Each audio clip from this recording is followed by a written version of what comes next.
Hello kabayan, isa ka ba sa hindi nakaabot noong last June 14, 2023 sa amnesty ng ST Tax? Kung isa ka doon, para sa iyo ang video na to.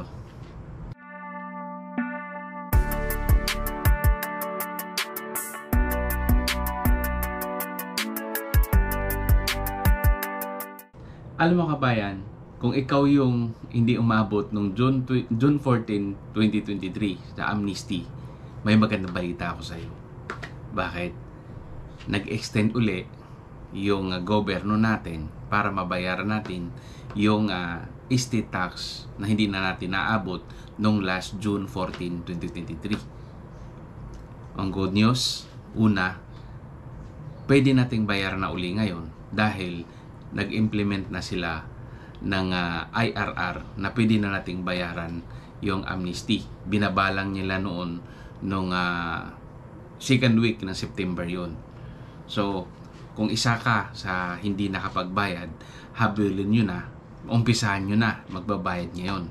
Dahil ang magagandahan kabayan, pinalawak pa ng 2 years ulit ng amnesty ngayon para mabayaran mo yun yung estate tax na hindi nyo nahabol last June 14, 2023. And isa pa, ang pinaka good news, pinalawak ang covered niya.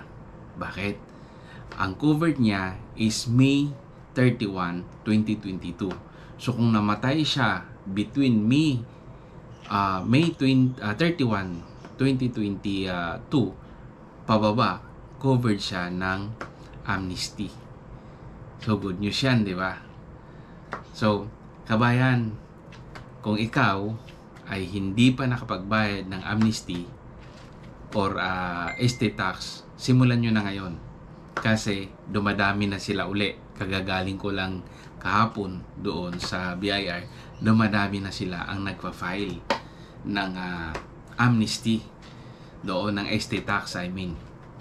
So, sa mga may katanungan about doon sa ano ba ang amnesty at ano ba ang estate tax, doon sa hindi nakakaalam, comment down below para pag-usapan natin kung ano nga yung estate tax at ano nga yung amnesty at anong kailangan para makapag-avail ng amnesty at paano matatransfer yung title na patay na may-ari.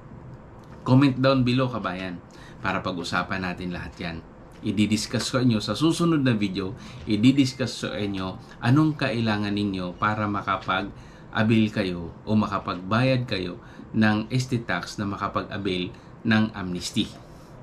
So comment down below kabayan kung anong mapag-usapan natin, pag-aralan natin yan, yung gusto mo. Oh, disclaimer lang kabayan, hindi ho tayo abogado at ako'y tumutulong lamang para sa mga process flow. Paano ba ginawa yan?